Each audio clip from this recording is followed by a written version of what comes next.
morning, everybody. We're not up yet.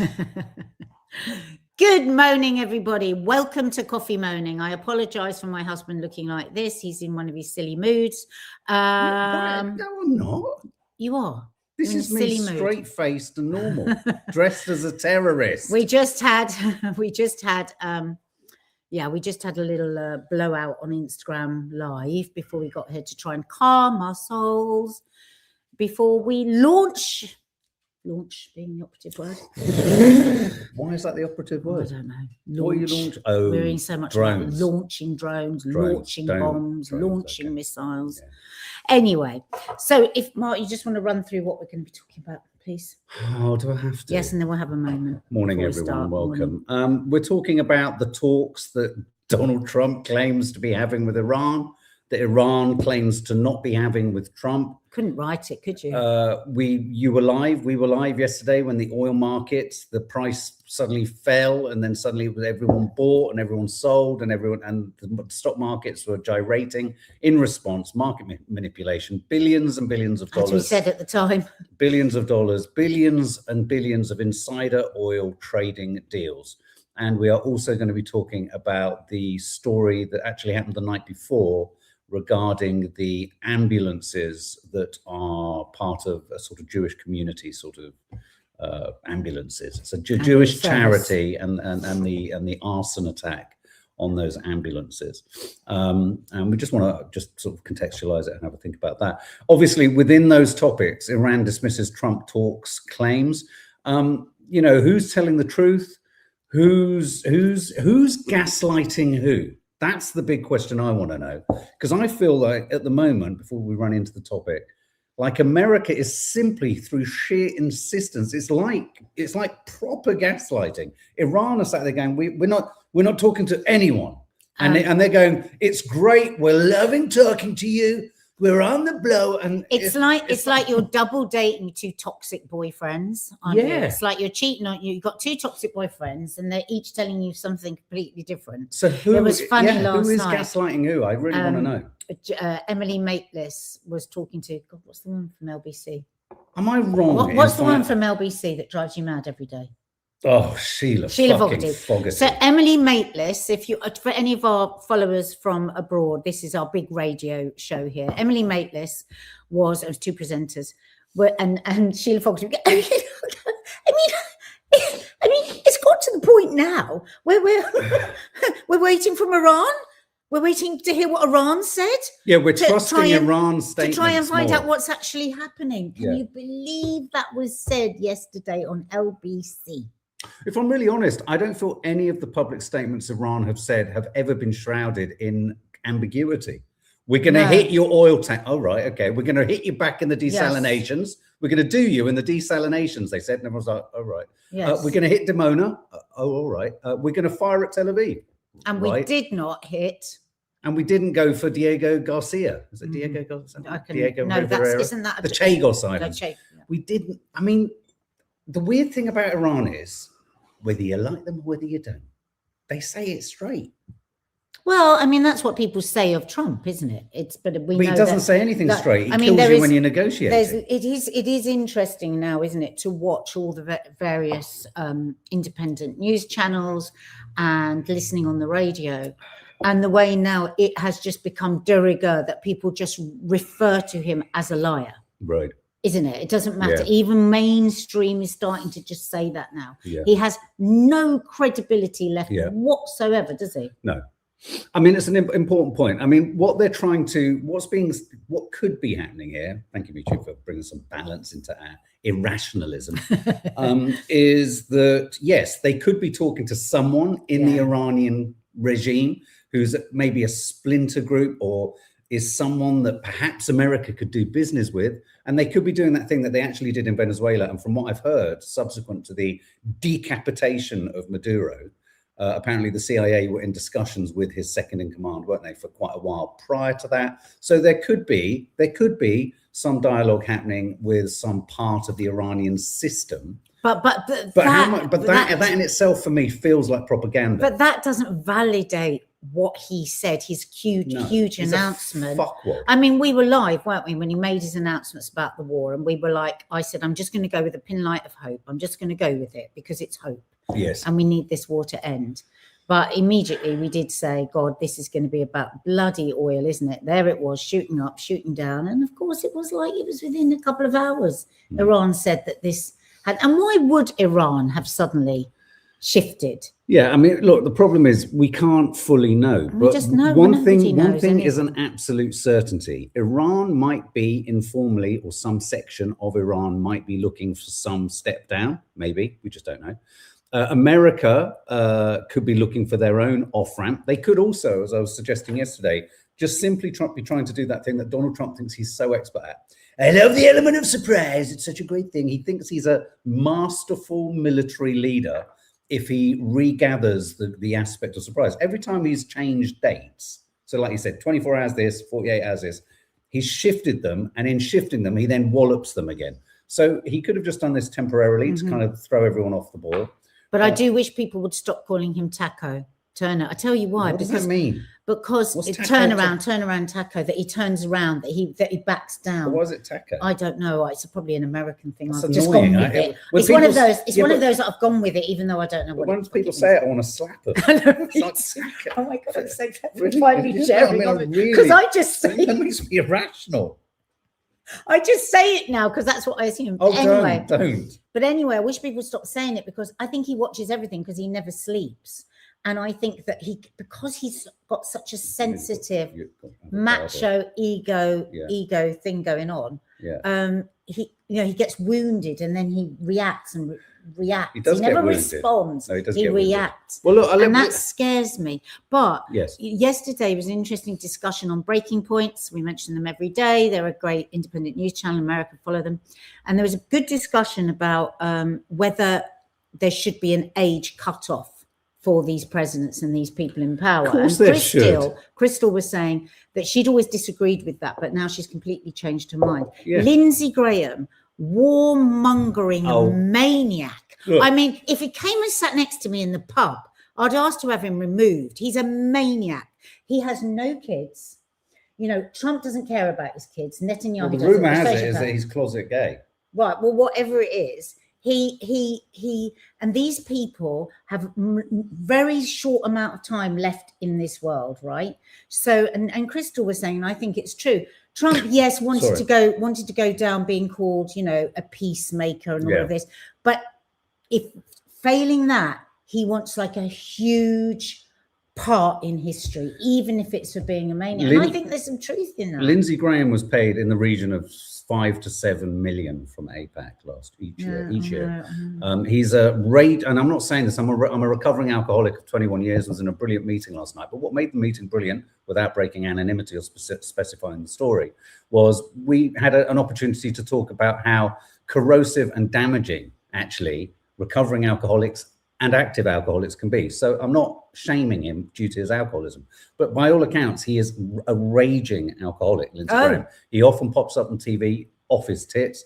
But you're allegedly. Right. Who's the other guy? Allegedly. Who's the other guy? Mitch McConnell, who stumbles into every press cut. He falls over and then stops. If you don't know who we're talking about, our Brits here, just look them up. Look up Mitch crazy McConnell. Ass. I mean, Lindsey Graham is rabid. Put in Lindsey Graham drunk and it will come up. And he talks all the time. You know, they did a brilliant pull together of clips right across Fox News and everything yesterday. And my God, they've been given the script. And the script is small pain for large gain. Small pain. Every single host was saying it, and he's one of those, you know. Easy, Stuart. 60 should be an age cut off. That's the end of you, Nad. Fucking hell. Bloody hell. Maybe a bit higher than that. Taco. Trump always chickens out. Apparently, that's what it stands for.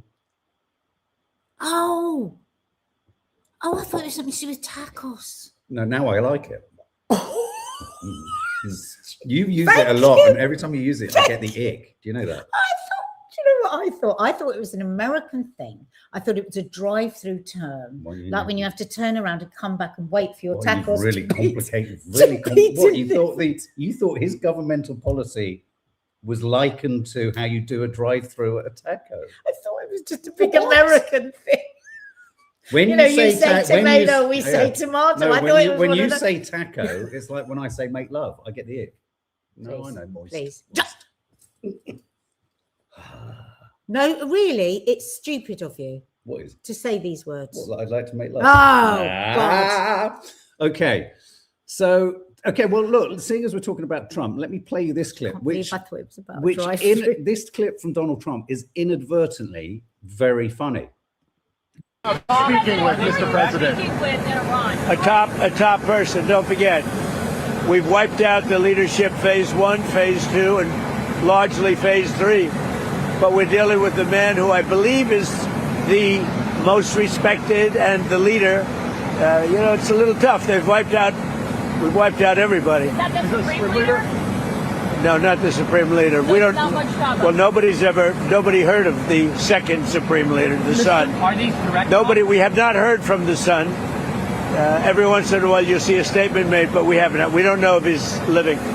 But the people that seem to be running it, and they seem that based on really fact, because things they've said have taken place. Mr. President, again, Mr. President, I know you deployed. Because I don't want him to be killed. Okay, I don't want him to be killed. Mr. President, you deployed. Nobody wants to be that. Nobody wants that job right now. Nobody's exactly looking forward to being the head of that particular country. But perhaps we'll be able to solve that problem.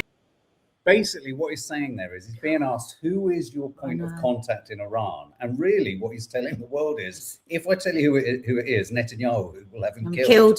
Well, that's what it feels like he's saying. I mean, and this is the important part of all of this. So Iran might be gaslighting the Iranians by saying we're not negotiating. America is definitely gaslighting the world and could be gaslighting Iran. But really weirdly, and not surprisingly, there's Israel quietly saying, Donald Trump has seen leverage, but we're going to carry on bombing. So what you've got to understand is, however much America potentially extrapolates itself from this conflict, Israel is in for the long haul. Israel is in for a forever war. They are bedding in. They are going to be persistent, constant. This isn't going away. Trump's been advised, says MeToo, not to mention who, because Israel. Yeah, I mean, the problem is for America is as soon as they name anyone. Good God, what an unbelievable complication to this all. I mean, my God, if that's true. Maybe it's time to play our little girl from Israel to explain exactly why this might be. Tee her up? Well, actually, I don't know who the interviewer is. So can we just say this is a chat with a young woman in Israel talking about the Greater Israel, the plan. Right. And this is, and bear in mind that I'm also after this going to show you a clip of Smotrich, Israel's answer to Paul Rudd, who is a terrorist settler who is talking about wanting to annex Lebanon. So let's just. Your homeland. It's the Jewish homeland. And one day it's all going to be ours. And the Arabs know that. They also have the Bible. So the mission is to expand Israel from what it is today. Also, yes. To expand into Syria, into Egypt. Exactly. Are you excited about these plans? I'm very excited. But this entails that you would have to take over countries that already exist. Right. So we're talking about half of Iraq, we're talking about Syria, we're talking about parts of Lebanon, Jordan, Egypt. How is that going to happen? There are people living in these countries. What's going to happen to them? It's a great question. I don't know. I know it's going to happen. Cult. It's a cult. It's a cult. It's a cult. And the thing is, that is the view of the majority of Israelis.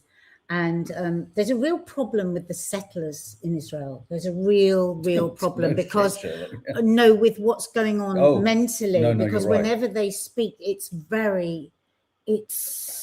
Can I just make a very suggestion? I just want to draw a bizarre. parallel. There's no second thought to anything. It's like a total brainwashing.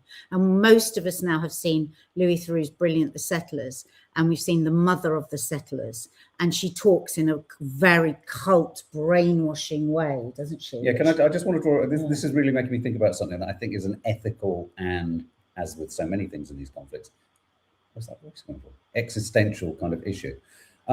She's groomed. She's part of a cult. Yeah.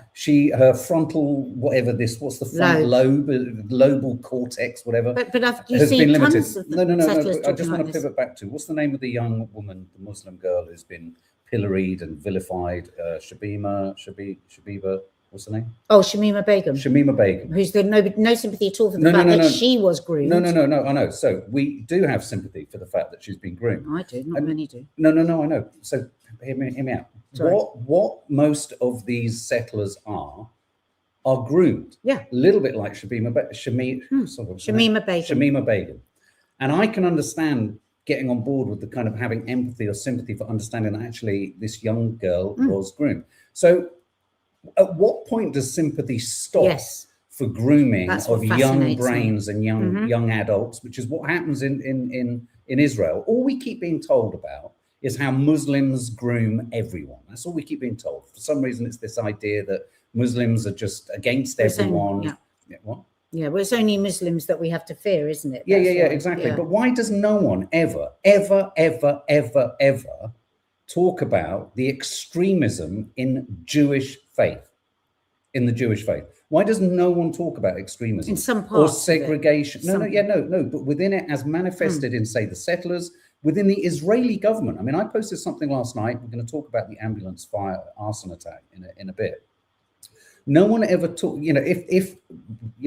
no one ever talks about the extremism at the heart of a government that is a country that we keep still describing in terms of being an ally. Well, and we still keep describing as the only democracy in the Middle East. It's a fucking joke. How dare you? There's no democracy there. How dare you? I mean, it's a conditional democracy. Conditional. Yeah. The pogroms that are going on, that's what they're being referred to now, isn't it? And all the pogroms that are going on in the West Bank from the settlers. So this guy is just beyond belief. And don't forget, guys, remember when we were being told about Gaza, Gaza is where Hamas is, Gaza is where we have to go there, we have to obliterate Hamas. Well, Hamas isn't in West Bank. And yet everything that was done unto Gaza is being done unto the West Bankers. So, and the rest of the world is not saying anything. I mean, at the beginning, there were noises, weren't there, from Europe? Not the West Bank, not the West Bank, not the West Bank. But nothing now, nothing is said about what's going on. Least of all from someone like Shabana Mahmoud, who was an advocate for the Palestinians. Yeah. Wow, fuck me. Yeah. Look, this absolutely nasty piece of shit. Israel's Bezalel Smotrich says the new Israeli border in Lebanon should be the Litani River. And Asal Rad, who's fantastic, please follow her on Instagram or Twitter. Follow her. After everything we've seen, statements like this still barely register as even news. Israel was never going to stop at Gaza. The Times of Israel.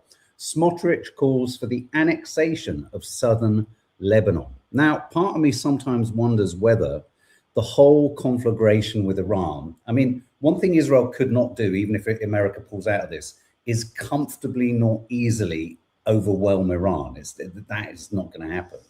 But what I do worry is that this whole Iranian episode now, so say everyone finds an off-ramp, was purely to eclipse this reach north.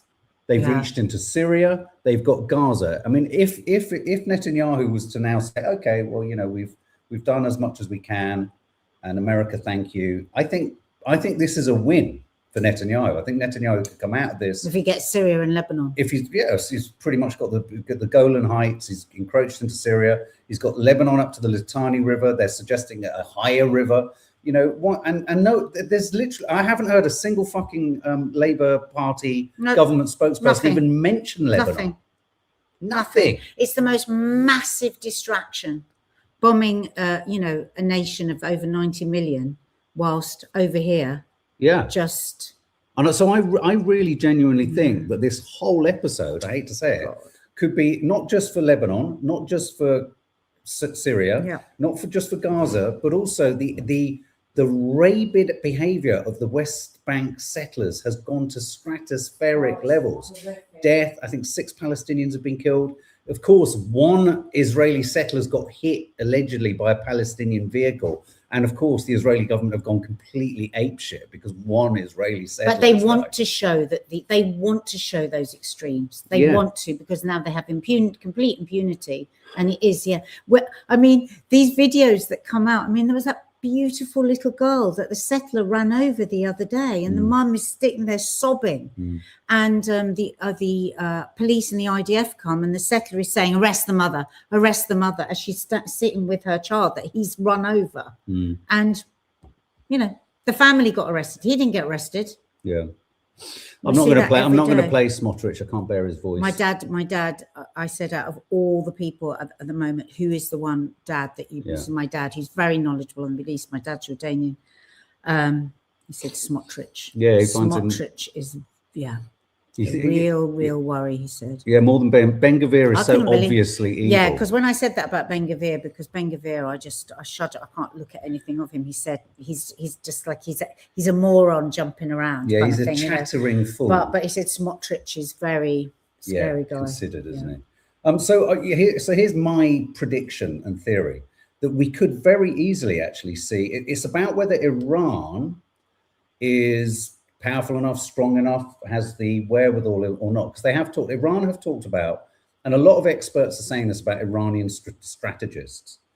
If Iran was to accept a peace deal or a ceasefire or whatever, they also know that this is just about America and Israel then being able to regather themselves for a future war.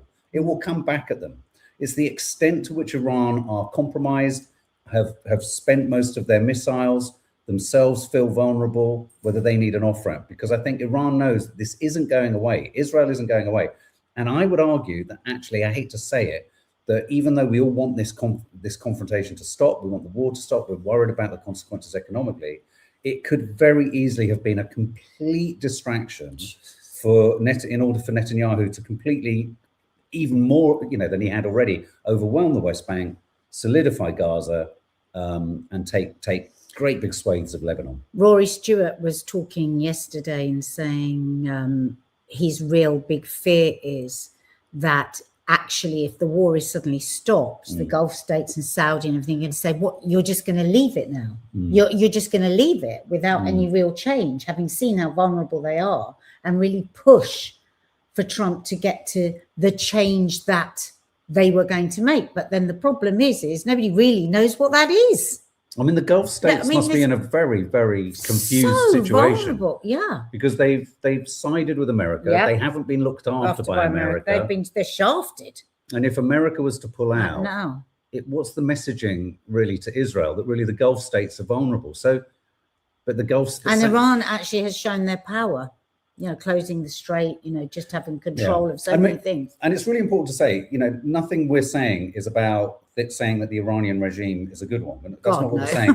But one thing I am also saying is the Israeli regime is definitely not a good one because it's just committed a genocide and is still committing a genocide. And now moving into Lebanon. Yeah, an ongoing genocide. And they've ethnically cleansed and they're ethnically pushing out of their lands the Lebanese. So we know for a fact with our own eyes and ears just how evil Israel is. So let's say we've got 2 evil players, but no, there is some grim satisfaction, unfortunately, in Iran thumping the biggest bully in the Middle East. That's all I'm going to say. Well, like the clip we had yesterday with Anna Caspian, when there was a spokesperson for Israel, wasn't there, saying, well, 2,000 people have been, I don't know, injured or displaced. I can't remember what it was. And she said, oh, I'm so sorry. Was that not the war you ordered? Yeah. With your fries. And because, as well, that impunity could actually start backfiring because Netanyahu in this place says, I can kill tens of thousands with nothing really that bad happening. Because he doesn't care about his population one bit. We've had population displacement in Lebanon bigger than Gaza. Yeah. I mean, over 1 million. Well over 1 million. Yeah, Nikki Ball 2361. I think you said last week, Mark, that Israel is so unpopular now with younger people, so they're just ploughing ahead to get as much as they can before the future world leaders turn against them. Absolutely. Well, this was us quoting the Israeli negotiator. Yeah. What's his name? Daniel Levy. Daniel Levy had said that. Who knows is negotiated for Israel, so he knows the thinking there. Northern Soul, that's a really good point. I do also think that Israel would like to, and perhaps this is why they're negotiating with India. They're looking for other alliances. Israel will throw America under the bus as fast as they can. And the way Israel will throw America under the bus isn't just with the Epstein files, but would be with just keep your eyes and ears on what's happening in America. Because there's this societal unrest, potential false flags, civil war, just this whole idea that Russia and China are interfering everyone's interfering in everyone. So is Israel. There's no one with lily white clean hands on this. But the weirdest part of all of it is that no one has clean hands, but the media and all governments want to keep telling us that Israel does. I know. That's the but weirdest how much bit. longer is that going to work for them? I mean, come on. So in a minute, we're going to need a funny or something. Well, this is kind of funny inadvertently. Let's listen to Mark Rutte. You know, the man who likes the daddy. No, not Mark Rutte. You're the daddy. You're the daddy. You come and wipe my bottom and you're the daddy. Sorry. Ballistic missile capability, taking out the nuclear capability from Iran is crucial. And exactly as the ambassador just said, Ambassador Waltz, we have seen with North Korea, if we negotiate for too long, you might pass the moment where you can still get this thing done. And North Korea now has the nuclear capability. If Iran would have the nuclear capability, including together with the missile capability, it will be a direct threat, an existential threat to Israel, to the region, to Europe, to the stability in the world. So the president doing this is crucial. And I've seen the polling, but I really hope the American people will be with him because he is doing this to make the whole world safer. You absolute fucking Is he allowed wanker. to say that? Is he allowed to be so obvious on a particular side? But he is so spectacularly corrupt.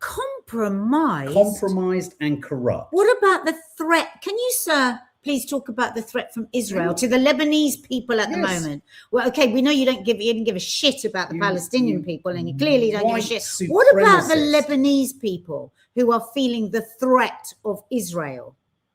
Absolutely outrageous. This man is head of NATO. He single-handedly makes me want to get out of NATO. I don't understand how he can be like that as head of NATO. He's mixing things up. Well, and there again, once again, having the wall lifted from before our eyes, there was me for many years just drifting around in life thinking, oh, NATO's a great thing, run by totally corrupt, run by a MAGA, compromised fools who's got his thumb right up fucking Netanyahu's arse, his head up Trump's arse.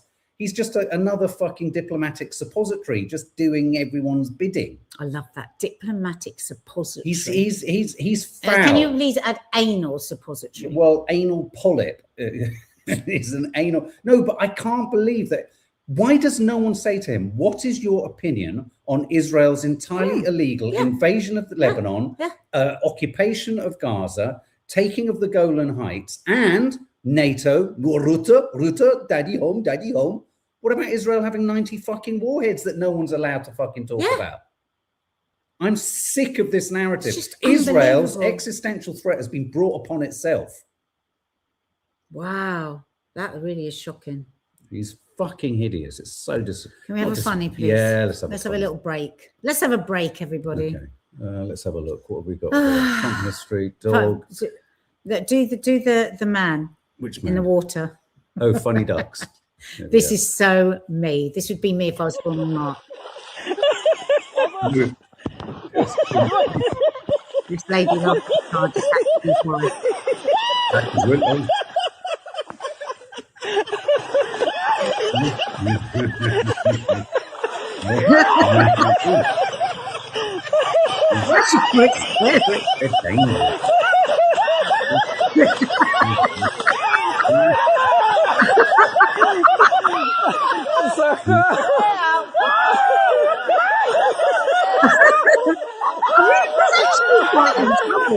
That's what you call a black swan event now. Wouldn't that have been me though, laughing? I wouldn't have been. Yeah, you wouldn't have. Yeah, and there's you criticising me for not pulling your finger out of the cage. Oh God, are you going to let that go now? No. Do not mention that again. No. Right, carry on. Carry on. Can we have a little scream from the dog? Oh yeah. Before, right, 1, 2, 3, everybody together. This is a quick one, but just releases some power. You ready to release? Everyone, close your eyes. Breathe deep. Just a little clip.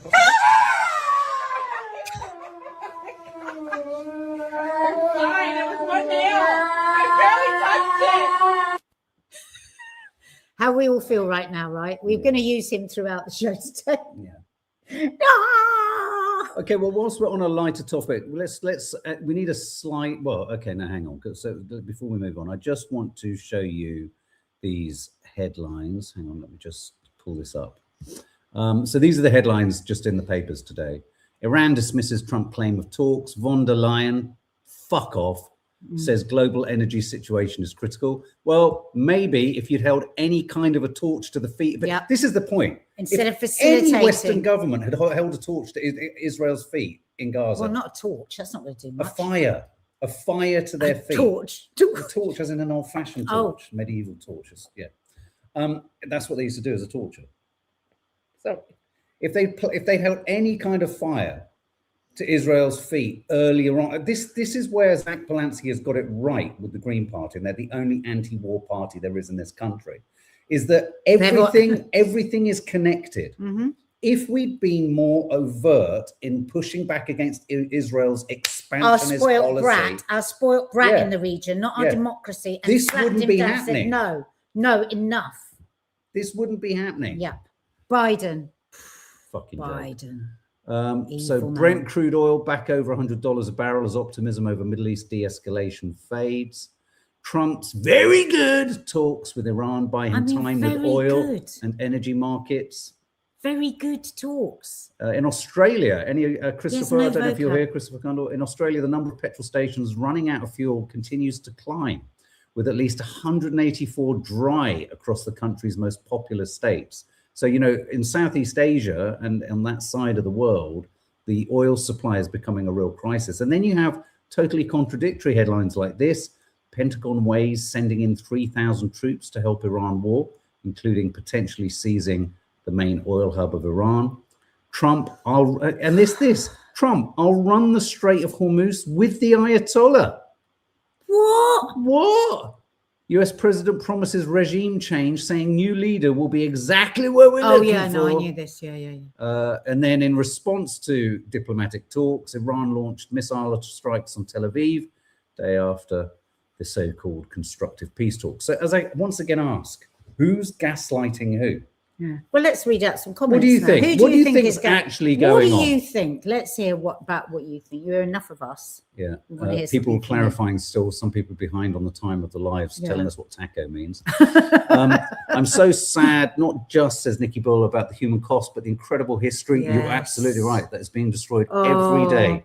It's like in Lebanon and in Gaza, everything, every monument, just race around, which is one of course, the points of genocide. Don't forget, multiple genocide experts have called it a genocide, as has the Amnesty International and the United Nations, because, still people get very offended with that word being used. Still. And do you know what I want to say as well? I'm sorry, this is my opinion. It's not our opinion. We are individuals as well as connected at the crotch.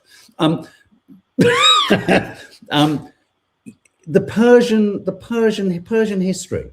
You've got two, I would argue, really modern countries, America and Israel, relatively unrich in history, in their own history, which, let's face it, is littered with the genocide of the Native American tribes and of the people living in Palestine, Palestinians. So you have two let's say crude countries with crude and modern histories destroying an ancient civilization and relics of a culture and civilization that they could only ever think about or scratch their arse Something about. they It's can't older have. even And don't than forget, Jesus. billionaires want everything. They want everything, right?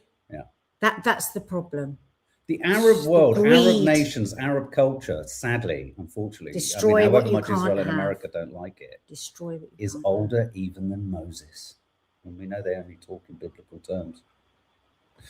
Sorry, I think a bunch of rich old men, says King Bridget, are totally destroying humanity and the planet with and the absolutely planet. no regard that the planet will be fucked for future generations, but they're rich, so who cares? Ecocide. What the last 3 weeks have cost the actual planet. Maybe we should bring in our economist at this point. My family have decided just to stay in their homes because there is nowhere to go, says Lamia sweetheart. Safa. I'm sweetie, so sorry. Tara Bashir, sorry, we had always planned to do a tour of the Middle East due to its history. Have done Jordan, but now it won't happen as it's being destroyed. Well, it's interesting you should say that. Our daughters, obviously, partially Jordanian. They're always, well, prior to this conflict, were like, oh, we want to go back to Jordan. We really want, there's a tug back to so many people's homeland. Oh no, Zoe says, sorry to change the subject. Mel from Married at First Sight has just died. Oh no, she hasn't. Oh, we were watching Married at First Sorry, Sight yes, no, last thanks night. for letting us know, Zoe. Oh that's my tragic. God. That's tragic. That's really sad. This is Married at First Sight. It's a reality dating show that we all watch and are very really invested sad. in, and we love the relationship counselor. And that is so tragic. So tragic. Oh, we'll do something about that later. But thanks, Zoe, for letting us know. Good God. Well, just pivoting back to, sorry, thanks for that, but just pivoting back to what we were talking about, just on the economic, and we will bring in your economist, Nads. I just wanted to give the nuts and bolts on the stories floating around. It's the Financial Times, very reliable source.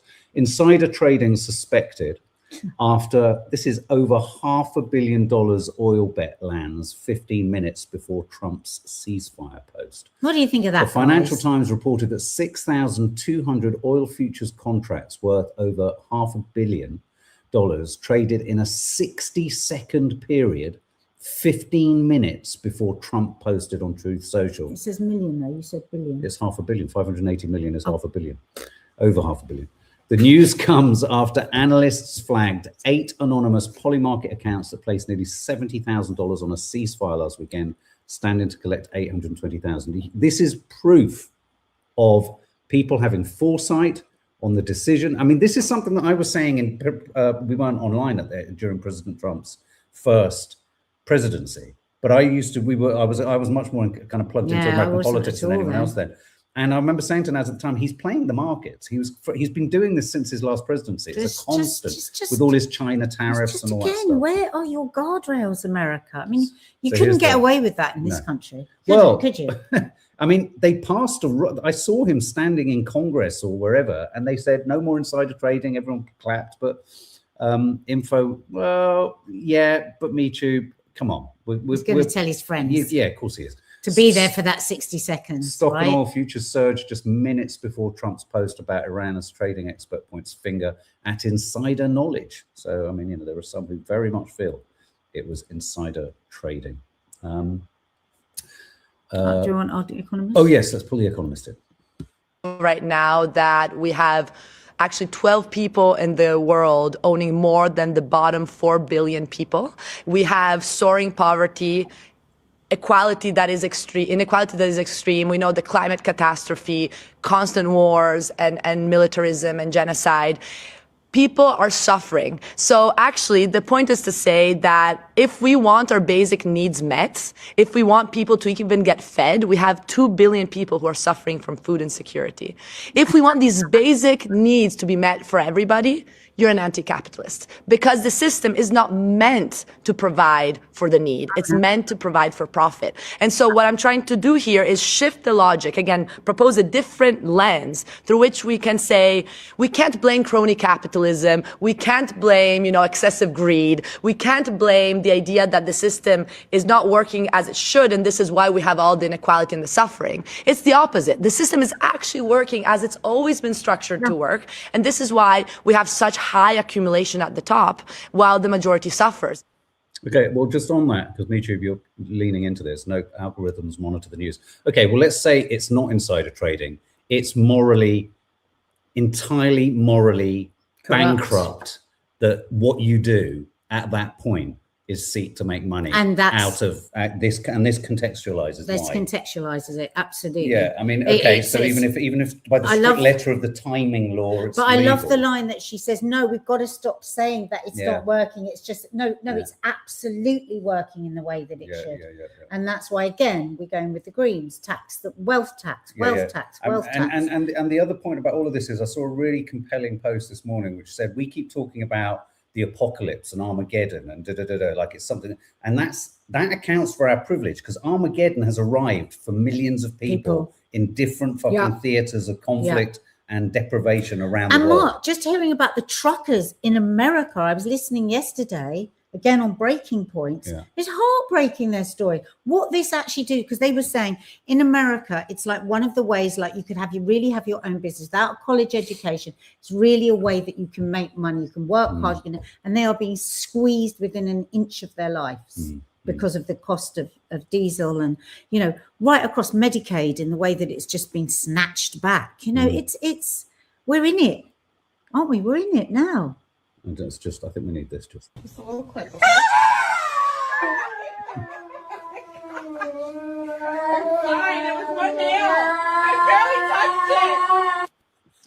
And interestingly, on that, vet bills are going to be brought in line with. There is a law coming in today. I think there's big stories about veterinary bills. They're going to normalise the standard price of a prescription for pets. Thank God, rather than this. Good. I don't know how people manage. Well, yeah, they need some kind of pricing. Should we hear the Greens posted this just to remind ourselves how utterly useless. To prove that Shabana Mahmood is not the only Labour minister to have completely reversed on everything she supposedly held dear. Here's our dear leader, Keir Starmer, some time ago. Passed legislation that said military action could be taken if first the lawful case for it was made, secondly there was a viable objective, and thirdly you got consent of the Commons.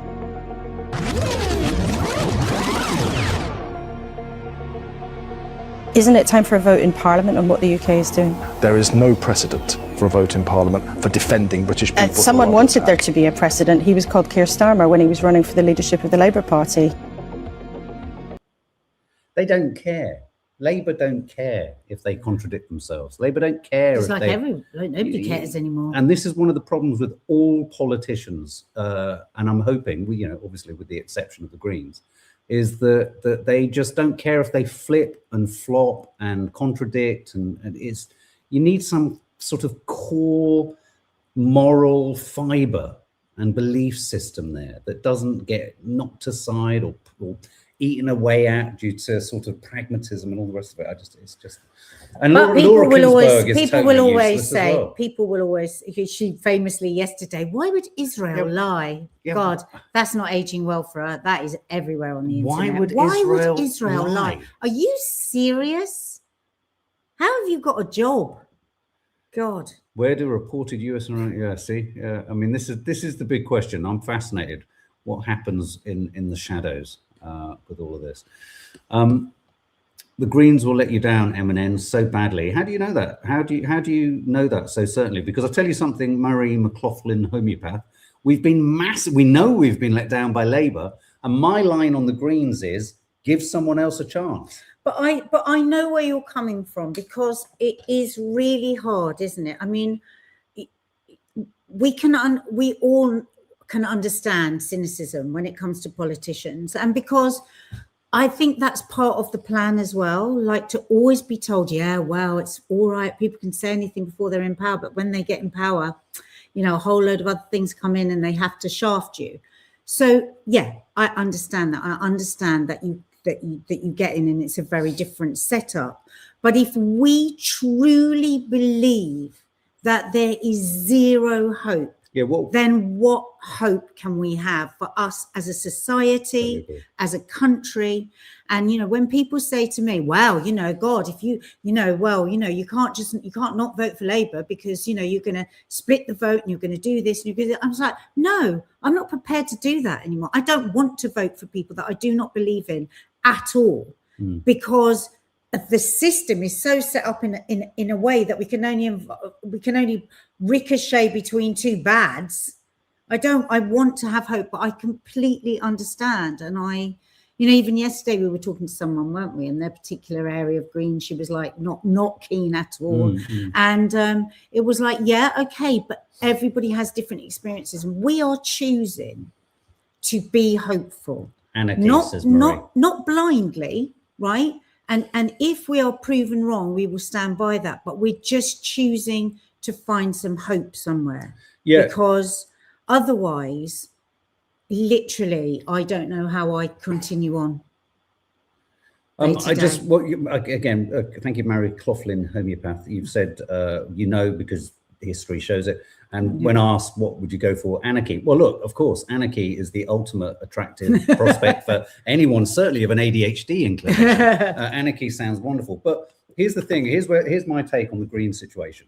There is no guarantee that they won't get into power and become stymied in a quagmire of legalistic, judicial, parliamentarian logistics and all the rest of it. I absolutely get that. You can only go so far within a system, which, let's face it, is structured to not give us anything.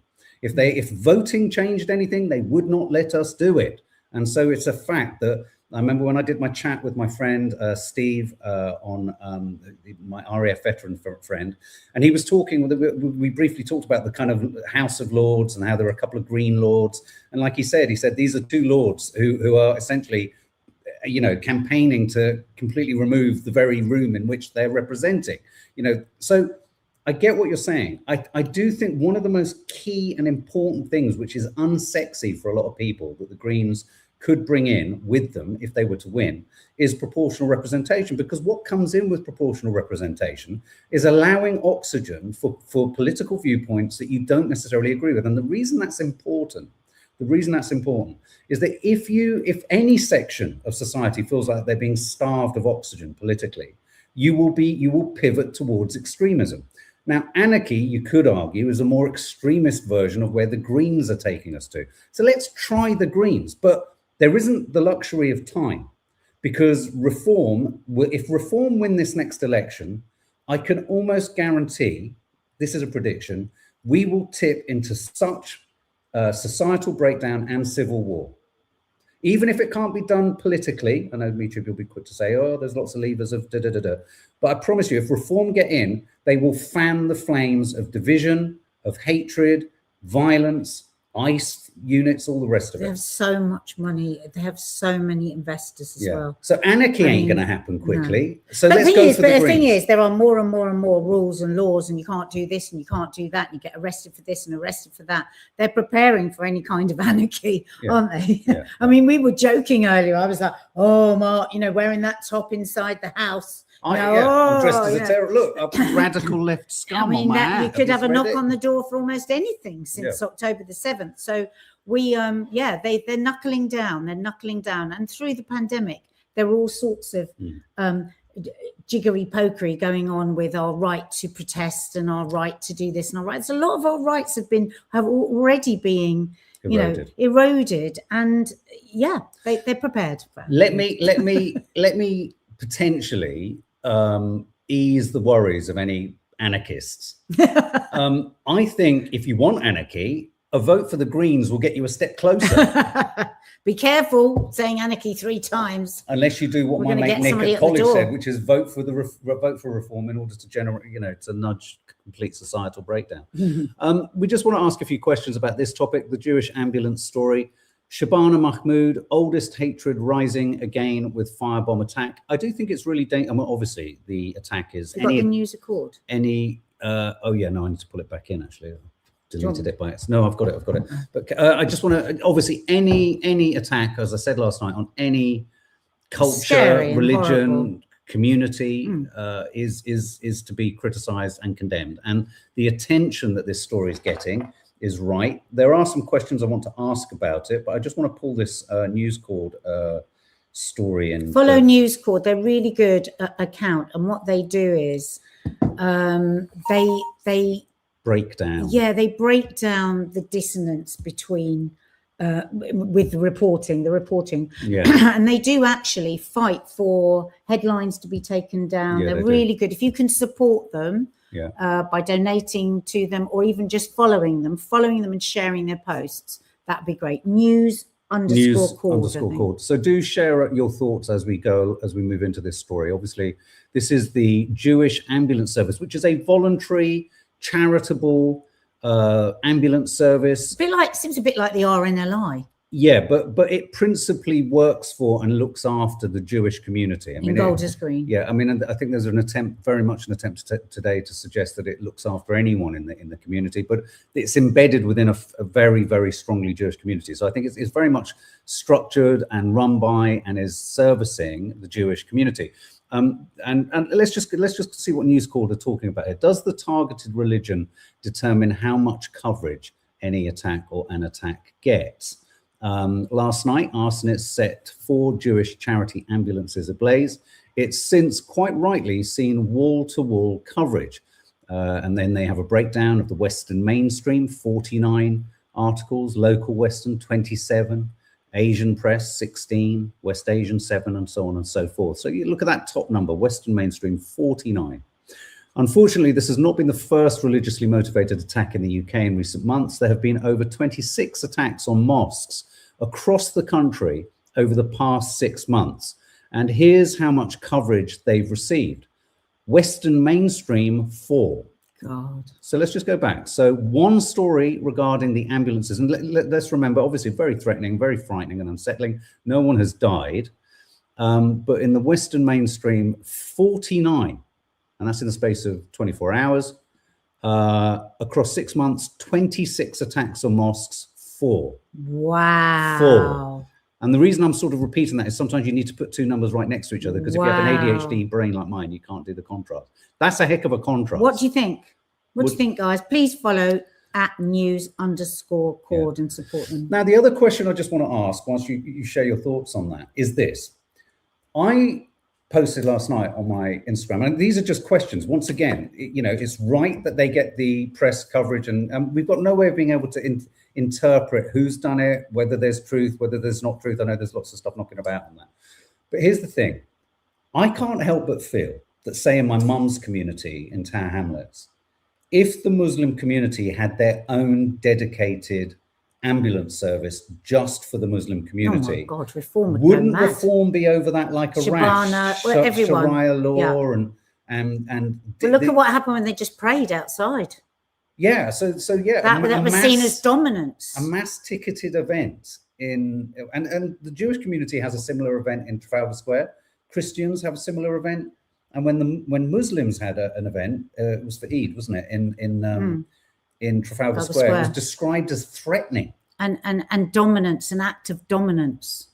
So I just find it. I just think it's really important that we lean into it. And I'd have thought of all the governmental ministers to perhaps want to showcase that total imbalance in not just coverage, but imbalance in response. I'd have thought Shabana Mahmood, once a campaigner for Palestinian rights, would have been acutely aware of that imbalance. Let's have a look. Portillo moment, especially with the privatization of our ambulance service and deadly delays to the service. I had a thought on this, Musical Chimp, and while it may be Israel, I also think it could be the far-right manosphere. They are very anti-Semitic too. There's that weird, messed up manosphere, we support Israel, but at the same time are so anti-Semitic. Yeah. They have I can't get my head around that. They have the Jewish ambulance service in Manchester too. Janine, no one hurt yet little baby tortured by the IOF. That's why we, I did a post on that. We focused on that yesterday night. Because the mainstream media was giving, well, as someone kind of took umbrage with us not talking about it yesterday, but as we've just seen, as News Corp told us, 49 Western outlets were talking about it. None of them talking about a child tortured by the IDF with cigarette burns in their legs. And like somebody said yesterday, and we'll get all the users. Can't be verified, can't be this, can't be that, until all the heat of it disappears, and then it's another child forgotten. Yeah. Mark Holderness, what's the website? It's News Cord. News_cord. CORD. She couldn't give a toss if it's imbalance. I don't know who you're talking about. They're only anti-Semitic by being Shabana Mahmood. Oh, I see. Sorry. Shakir research shows the Jewish community is the least integrated in the UK, whereas the Muslim community are one of the most integrated. You'd never know looking at the mainstream media. Yeah. Sorry, I got that totally wrong. newscord_org. newscord_org. Rachel Thomas, blatant Islamophobia at play. We should feel outraged for the Jewish community, absolutely, but it's horrific that the news is consciously avoiding reporting anything around the Muslim community by design. It's like here, look, their latest post. Israel killed 1,021 people in Lebanon in 20 days. 118 were children. Unbelievable. MRK 40, this isn't Nothing. about the anti-Semitic incident that shouldn't have coverage. I agree, it should, but all should get coverage if it's happening to the mosques. The mainstream shouldn't be indifferent and unbiased. Yeah. Yes, what was that headline today on the BBC? Israel bombs a path to peace. That's right. Yes, that's right. I bet that'll be a News Cord later. newscord_org. Wow. Roxy Voxy, nothing sinister with the ambulance service, nor with the security group. The Shimron, Jewish security groups, not police, only has the same authority as others with security industry authority license. It's not even Islamophobia, that is a fear. It's blatant hate and racism. Yeah, Mark Holderness has got the name now. Well, there you go. So the point being here is that, again, it's like we said with the Manchester attacks, everything should be called out for what it is. But there is a real kind of cosseting of one side and there's real one-sidism here. And it's nothing more complicated than Keir racism. immediately is out saying how outraged he Well, is, but he's he also doesn't say it in the same way. He doesn't say it in the when same way. Muslim places are hit. It's just facts. He doesn't get it. He doesn't get it. He just doesn't get it at all. And this is why they're so brilliant, because they just show you the facts. I wish they were clearer. 49 on one incident, only, what was it, four or six on 30 or so over 6 months. Wow. Western media. We need to put that up clearer. Western media. Yeah, I mean, sometimes they get a bit bogged down in all the detail. Yeah. Should we have a little history lesson about Trump? Yes. I think this girl's great. I follow her on YouTube. History lesson on Trump. It's on YouTube. My father was born Friedrich Trump in 1869 in Bavaria. Germany had mandatory military service. Friedrich was required to serve. Instead, he chose to escape the country altogether. He was 16. He bought a one-way ticket, boarded a ship, and sailed to America. Without completing his military service, without officially registering his departure, without doing a single thing he was legally required to do before leaving. He just left, and this country welcomed him anyway. Eventually, he made his way to the Pacific Northwest. Then he followed the gold rush into Canada. During the Klondike Gold Rush, he moved to Yukon and made his fortune operating a restaurant and brothel for miners in Whitehorse. This is not an interpretation. A contemporary Yukon newspaper reported on it directly. The rooms had weighing scales in them, so miners could pay in gold dust for rendered services. The bulk of the cash flow came from the sale of liquor and sex, and that money got passed down. That is the foundation. That is his foundation. So when Friedrich had enough, he packed up his stuff and went back to Germany, got married, and tried to reclaim German citizenship and settle back home. Germany, however, said no. A local council letter from 1905 informed Friedrich that his citizenship would not be reinstated, and that he had 8 weeks to leave the country or be deported. The official reason? He had illegally left Germany to avoid military service 20 years earlier and never bothered to officially unregister from his hometown. Germany deported him for being a draft dodger. Now, here's where history hands us something extraordinary. Friedrich Trump did not go quietly. This man wrote a letter to the Prince Regent of Bavaria, begging, and I mean begging, not to be sent away. He wrote, "We were confronted all at once, as if by lightning strike from fair skies, with news that the High State Royal Ministry has decided that we must leave our residence in the Kingdom of Bavaria. We were paralyzed with fright. Our happy family life was tarnished. My wife has been overcome by anxiety, and my lovely child has become sick. Why should we be deported? This is very, very hard for a family." And the prince rejected him. Friedrich left Germany on July 1st, 1905. His wife, 3 months pregnant with Donald Trump's father, Fred, That letter sat in a German archive for over 100 years. A historian found it in 2016. The Associated Press confirmed it. Harper's Magazine published a full translation. It's real, it exists. You can read it. Friedrich Trump, illegal immigrant, draft dodger, brothel operator, deportee, wrote a letter that said the deportation was cruel and unjust, and very, very hard for a family. His grandson has deported parents in front of their children, has signed orders removing people who had lived here for decades. He's called immigrants criminals. He's called them an infestation. The German historian who found the deportation document, if the Prince of Bavaria had said yes, if they had let Friedrich stay, Donald Trump would not exist. Not here, anyway. He's here because a deportee begged for mercy and got on a ship. He's here because this country let in an illegal immigrant who had broken the law, dodged a draft, and made his money however he could. He's here because of exactly the kind of person that he's trying to erase. Wow. Can you give us a... Isn't that great? That's astonishing. What a fabulous piece of history, slice of history, the origin story. Isn't that funny? Just as she was reading that, I got an email from the American embassy. ESTA expiration warning. Your access to America has come to an end. What's that mean? Off the back of my 2024 visa for when I travel to New York. Isn't that kind of odd? Well, odd timing. Guess what, America? There ain't many people here that want to come and visit. Ashley the Baroness. The as with two E's, not Ashley the Baroness. She's great. Fantastic. That's really interesting. Really interesting. Thanks, Nancy. Shall we have another funny? Yeah, absolutely. Please hit the subscribe button, guys, if you're here for the first time. We are a very busy channel here. We don't only do the news. We do cookery shows, movie and TV reviews. We do travel vlogs. We have our reality show. We are basically a TV channel on YouTube. And go and check out Green for Good Hell last night. Yeah, last night Mark put up a gardening film, so check that out. Hit the subscribe button and the notification bell, because that will tell you when we are going live.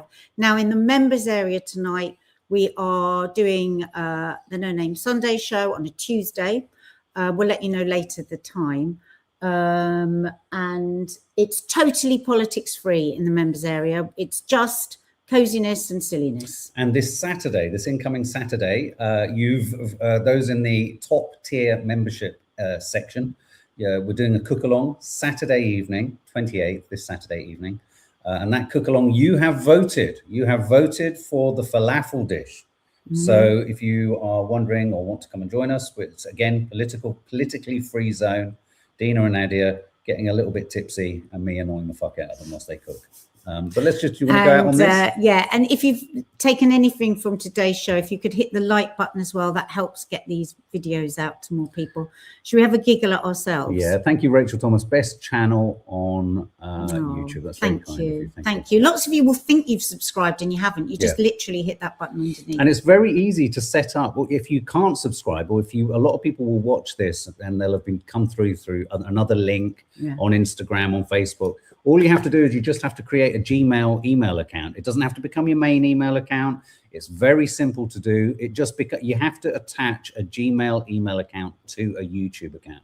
So See, that sounds complicated. But it isn't. You just go create a Gmail account, and once you've created it, it means you can still watch without an account. But if you have an account, it means you can like, it means you can comment, it means you can share, all the rest of it. So here's a little chuckle at Mark ourselves. and I, tomfoolery. They are so comfortable. I'm trying. Playing a game of Twister. Does my bum look? My knee. I feel like my knee's All right, well, don't let your knee go. The cuff. Don't let your knee go. Get into shoes. Can you see the jumper? Yes. Can you see the neckline? No. I've got to move my leg. To my boobs look good. Mark, what do you think of this outfit? I don't know. I'm busy. No! Mark, that is not an official position. Mark, stop moving. Stop it. Where are you going? I don't know. There's no need for me to go. This is why I shouldn't be doing it with a dress. Oh my God. No, this isn't showing the trousers. Oh, that really hurt. I'm showing the shoe. Mark, shush. That's the crack of my bottom. Mark, I'm trying to do a nice ending. Shush. That was actually an ad, but it was, so we always have so much fun. And then There we've you got, we got one more funny. Oh, we've got a menopause. Yeah, menopause Yeah, funny. do you want a little menopause funny, girls? Little menopause funny. This lady. This was on, this is on Paloma Picasso's. Paloma Faith. Oh, Paloma Faith. Paloma Picasso's podcast. It don't do nothing. You don't do shit. Have you had the menopause? No, I think I'm in the middle of that shit. It sounds horrible, but then it feels like the other side might be quite liberating. It's gonna have to be, God damn it. You know what I'm saying? Because I better get some kind of reward out of this bullshit. It's like women have the worst manufactured body ever. It's just like the worst place to live because it's like keeps changing. It just keeps and men shit don't do nothing. You don't do shit. I'm sorry. That's a symptom from the menopause. I just like to yell at men. Oh my God. I love the way she goes, sorry. That's a symptom. She's great. That's a symptom. That's so funny. Oh, guys, God. We always try and leave comments. you with a little bit of a giggle. Yeah. Take care, guys. Lots of love, and we'll see you later. We'll see you later. We'll let you know what time the Sunday show is.